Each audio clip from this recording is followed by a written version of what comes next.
얼마 전에요. 우리나라의 한 대형 장로교단에서 정말 이례적인 일이 벌어졌습니다. 도대체 무슨 일이길래 이렇게까지 하는 걸까요? 자, 그럼 이 사패의 핵심으로 한번 들어가 보죠. 도대체 누가, 왜 이런 성명을 냈는지, 그리고 이분들의 한마디 한마디가 왜 이렇게 큰 파장을 일으키는지부터 짚어보겠습니다. 보시면 총 8분입니다. 이 성명서에 이름을 올린 원로 지도자들이요. 근데 이분들이 그냥 평범한 원로들이 아닙니다. 2026년 1월 10일에 발표된 제110회 여성 강도사 헌법 개정의 중대한 헌법 개정 절차 위반에 대한 총회 원로들의 입장문, 이걸 한번 파헤쳐보려고 합니다. 이분들이 던진 두 개의 창, 바로 절차와 신학이라는 창이 얼마나 날카로운지 한번 들여다보겠습니다. 네, 이 성명서의 표면적인 목표는 제110회 총회에서 결의된 여성 강도사 허용 헌법 개정안을 막는 건데요. 근데 말씀하신 것처럼 그 방식이 아주 흥미로워요. 그냥 이 내용이 마음에 안 든다, 이게 아니고요. 그게 아니군요. 네, 당신들은 싸움의 규칙부터 어겼다는 이 절차 문제를 먼저 딱 제기하고 그 다음에 설령 규칙을 지켰다 해도 그 내용은 우리 조직의 근본을 흔드는 거다. 이렇게 신학적 문제를 제기하는 일종의 이중 공격 구조를 취하고 있거든요. 그렇군요. 그럼 먼저 그 여성 강도사라는 개념부터 좀 짚고 넘어가야 할 것 같아요. 청취자분들께는 좀 생소할 수 있는 용어인데 이게 정확히 어떤 직책인가요? 우리가 흔히 아는 목사님과는 좀 다른 건가요? 네, 아주 좋은 질문입니다. 교단마다 약간의 차이는 있는데요. 보통 강도사라고 하면 신학대학원을 졸업하고 목사 안수를 받기 바로 직전 단계에 있는 설교자를 의미합니다. 아, 목사 후보생 같은 거군요. 맞습니다. 강단에서 설교할 자격을 공식적으로 부여받은 사람이죠. 뭐랄까, 수련 목회자나 인턴 목사 같은 개념으로 이해하시면 쉬울 것 같아요. 아하. 그러니까 이번 개정안은 여성에게 목사 바로 전 단계의 문을 열어주자, 이런 취지인 거죠. 아하, 이제 명확해지네요. 그런 중요한 제도를 바꾸는 건데 원로들이 가장 먼저 문제 삼는 게 그 절차라는 게 참 흥미롭습니다. 성명서를 보니까요. 총회가 무려 16개 조항을 수정하는 굉장히 큰 규모의 헌법 개정을 시도했다고 나와요. 네, 그렇죠.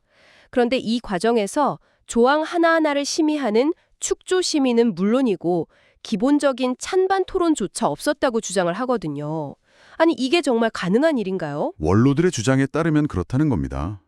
가장 기본적인 민주적 절차를 그냥 완전히 건너뛰었다는 거죠. 와, 심지어 헌법 개정에 필요한 정족수인 3분의 2 의결 절차도 없이 총회장이 허락이요, 이 한마디로 그냥 통과시켜버렸다고 해요. 세상에. 그리고는 이걸 각 지역 대표기구인 노회에 보내서 찬반을 묻는 수회 절차로 넘겨버렸다는 겁니다. 아, 잠깐만요. 그럼 그 노회라는 게 지역별 의회 같은 기구고 수회는 그 지역 의회들의 의견을 취합하는 일종의 국민투표 같은 절차라고 보면 되는 거죠? 정확합니다. 중앙총회에서 발의한 안건을 전국의 노회에 보내서 과반수 이상의 찬승을 얻어야 최종적으로 헌법이 개정되는 구조거든요. 그런데 원로들은 이 투표에 붙일 안건을 만드는 과정, 그 자체가 불법이었다고 주장하는 겁니다. 아, 마치 법을 개정하면서 그 법이 정한 절차를 완전히 무시해버린 일종의 자기 모순적인 상황인 거죠. 근데 좀 이상하지 않나요? 그렇게 중요한 헌법 개정인데 왜 총회 지도부가 찬반 토론 같은 기본적인 절차를 건너뛰었다고 주장하는 걸까요? 너무 무리한 수처럼 들리는데요. 이게 사실이라면 스스로 공격의 빌미를 제공한 셈이잖아요. 바로 그 지점이 이 성명서의 전략적인 핵심입니다. 아, 전략이요? 네. 생각해보세요. 신학적인 논쟁은 교리 해석에 따라서 의견이 첨예하게 갈리고 이게 끝이 안 날 수 있거든요. 그렇죠. 해석의 문제니까요. 하지만 절차 위반은 규칙을 지켰냐 안 지켰냐 하는 훨씬 명확한 내아니오의 문제잖아요. 와, 그러네요. 원로들은 가장 이기기 쉬운 전장, 그러니까 누구도 부인하기 힘든 이 절차적 하자를 전면에 딱 내세워서 논의의 프레임 자체를 장악하려는 겁니다. 자, 내용을 따지기 전에 이 게임은 시작부터 반칙이었다 라고 선언하는 거죠. 와, 이건 단순한 반대가 아니라 굉장히 고도화된 전략이군요. 그렇죠. 신학 논쟁이라는 그 복잡한 진흙탕 싸움으로 들어가기 전에 절차 문제라는 확실한 명분을 딱 쥐고 상대를 코너로 모는 거네요. 맞습니다. 그래서 성명서가 전국의 노예들한테 이 안건을 아예 다루지도 말고 그냥 거부하라고 아주 강하게 촉구하는 겁니다. 내용에 대한 토론 기회 자체를 원천 봉쇄하려는 거군요. 네. 이 절차적 문제 제기가 성공하면 개정안은 내용 심의 한번 못 해보고 폐기될 수 있으니까요. 원로들 입장에서는 가장 효과적이고 강력한 무기인 셈입니다. 그러니까 절차 문제를 명분으로 이 논의는 시작부터 잘못됐다고 선을 긋는 거군요. 와, 아주 강력한 전략입니다. 그런데 만약에요, 그냥 가정에서 총회가 이 모든 절차를 완벽하게 지켰다고 해보죠. 네. 그렇다면 이 원로들은 이 개정안에 찬성했을까요? 성명서를 보면 그럴 것 같지가 않아요. 전혀 아니죠. 바로 여기서 두 번째 창이 등장합니다. 아, 두 번째 창? 네. 성명서는 절차적 하자가 없었더라도 이 개정안은 결국 받아들일 수 없다고 아주 분명히 말합니다. 여성 강도사 제도 자체가 성경의 교훈과 교단의 정체성에 정면으로 위배된다는 이른바 신학적 위배성을 제기하는 거죠. 이 부분에서는 아주 단호하더군요. 그냥 막연하게 성경적이지 않다 이 정도가 아니라 디모데전서, 디도서, 고린도전서의 특정 구절들을 아주 콕 집어서 명시하고 있어요. 맞습니다. 이건 뭐 논쟁의 여지를 아예 주지 않겠다는 의지로 보입니다. 그렇죠. 그리고 성경 구절과 함께 교단의 신앙 고백 기준인 대요리문답 158문을 근거로 제시합니다. 대요리문답이라는 건 이 교단이 따르는 핵심 교리를 문답 형식으로 정리해 놓은 뭐랄까 신앙의 헌법과도 같은 문서거든요. 신앙의 헌법이요. 네. 즉, 이 개정안은 성경뿐만 아니라 우리 교단이 수백 년간 지켜온 신앙의 근간과도 충돌한다. 이렇게 주장하는 겁니다. 와, 이건 단순히 규칙 하나 바꾸는 수준이 아니네요. 거의 우리 조직은 무엇인가? 라는 근본적인 질문을 다시 던지는 거나 마찬가지군요. 맞습니다. 이렇게까지 반발이 심할 만한 거죠. 그렇군요. 게다가 성명서는 역사적인 맥락까지 소환합니다.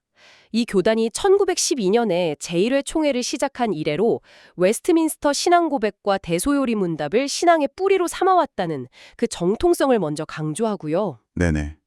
그리고 여성 목사나 여성 강도자 문제는 이게 완전히 새로운 이슈가 아니라 이미 과거 제24회, 83회, 102회 총회에서 여러 차례 논의됐지만 번번이 부결되었던 사안이라는 점을 딱 상기시키죠. 아, 그게 중요한 포인트네요. 네. 그러니까 원로들 입장에선 이건 이미 우리가 여러 번 토론해서 안 된다고 결론 내렸던 문제인데 도대체 무슨 꿍꿍이로 절차까지 무시하면서 이걸 다시 들고 나오느냐? 이런 불만이 깔려 있는 거군요. 바로 그겁니다. 단순한 정책 변경이 아니라 교단이 오랫동안 지켜온 합의와 정체성을 뒤흔드는 일종의 쿠데타로 받아들이고 있는 거죠. 쿠데타. 네, 절차적 문제와 신학적 문제가 결합되면서 현재 총회 지도부의 정당성 자체를 문제 삼는 아주 강력한 비판이 되는 겁니다. 절차도 문제, 내용도 문제. 와, 두 가지 주장이 아주 긴밀하게 맞물려 돌아가네요. 자, 그럼 이 원로들이 궁극적으로 원하는 건 뭘까요? 성명서를 보면 아주 구체적인 행동을 요구하고 있죠. 네, 단순히 우려를 표명하는 데서 그치지 않습니다. 올해 전국의 각 노회에서 진행될 수휘, 그러니까 헌법 개정안 찬반 투표에서 이 성경과 헌법에 위배되는 안건을 단호하게 부결시켜달라고 직접적으로 요청하고 있습니다. 아예 행동 지침을 내리는 거군요. 그렇죠. 전국의 목사와 장로들에게 보내는 일종의 행동 지침인 셈이죠. 성명서의 마지막 문장이 굉장히 인상 깊습니다. 칼빈주의 개혁신학과 총회의 정통성이 지켜지기를 바라는 전국의 목사님, 장로님들께서 이 불법한 헌법 개정에 통과되지 않도록 힘을 모아주시기를 간곡히 호소합니다. 여기서 불법한이라는 단어 선택이 아주 강렬하네요. 그렇죠. 그리고 이 호소에 힘을 실어주는 결정적인 장치가 바로 맨 마지막에 나오는 서명자 명단입니다. 아, 맞아요. 그 명단. 네, 누가 이 주장을 하고 있는지를 명확히 밝힘으로써 서명서의 무게감을 극대화하고 있습니다. 비행 홍정희 목사, 제102회 총회장 김손규 목사, 아니 이름만 대면 알만한 교단의 최고 지도자였던 전직 총회장들이 대거 참여했더라고요. 총회장뿐만이 아니죠. 권영식, 심판구, 류재양 장로 같은 여러 회기의 전직 부총회장들, 그리고 전국 장로회장을 지낸 정채혁 장로의 이름도 올라와 있습니다. 와, 이건 이 문제가 일부 강경파의 의견이 아니라 과거에 교단을 책임지고 이끌었던 원로 그룹 전체의 공통된 위기의식이라는 점을 아주 강력하게 보여주는 거죠. 이 이름들이 주는 압박감은 현 지도부에게 상당할 겁니다. 자, 오늘 살펴본 자료를 정리해볼 시간입니다. 우리는 한 교단 원로들이 발표한 성명서를 통해서 여성 강도사 제도 도입을 둘러싼 아주 치열한 내부 갈등을 엿봤습니다. 들어보니까 이분들의 반대 논리가 아주 정교한 이중 구조로 갖고 있었죠. 네. 첫 번째는 토론이나 표결 같은 기본조차 지키지 않았다는 절차적 위법성입니다. 이건 논쟁의 여지가 적은 아주 명확한 공격 포인트죠. 그렇죠. 그리고 두 번째는 개정 내용 자체가 성경과 교단의 오랜 신학적 전통에 어긋난다는 신학적 위배성, 이걸로 조직의 정체성을 문제 삼았습니다. 이 두 가지를 근거로 현 총회의 결정을 무력화시키려는 시도다, 이렇게 볼 수 있겠습니다. 결국 이 문제는 어떻게 바꿀 것인가라는 과정의 문제와 무엇을 바꿀 것인가라는 본질의 문제를 동시에 던지고 있는 셈이네요. 정확합니다. 이 성명서는 단순히 하나의 안건에 대한 찬반 논쟁을 넘어섭니다. 한 조직이 변화를 모색할 때 그 과정의 정당성과 내용의 정체성 사이에서 어떤 긴장과 갈등을 겪게 되는지를 보여주는 아주 흥미로운 사례입니다. 네. 원로들은 절차와 전통이라는 조직의 안정성을 담보하는 두 가지 핵심 가치를 내세워서 현재의 변화 흐름에 아주 강력하게 제동을 걸고 있는 것이죠. 앞으로 전국 노회에서 어떤 결정이 내려질지, 이 갈등이 어떻게 전개될지 한번 지켜볼 필요가 있겠습니다. 이 문서는 비단 어떤 특정 교단만의 이야기가 아니라 우리 모두에게 생각할 거리를 던져주는 것 같아요.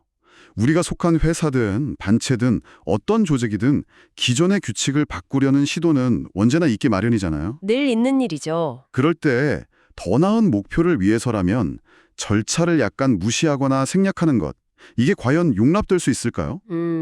과정이 결과를 정당화하는가, 아니면 결과가 과정을 정당화하는가에 대한 아주 오래된 질문이기도 하죠. 네, 바로 그 질문입니다.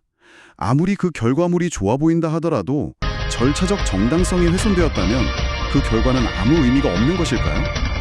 이 질문을 청취자 여러분께서 한번 각자의 삶과 또 속한 조직에 대입해서 곱씹어 보시면 좋겠습니다.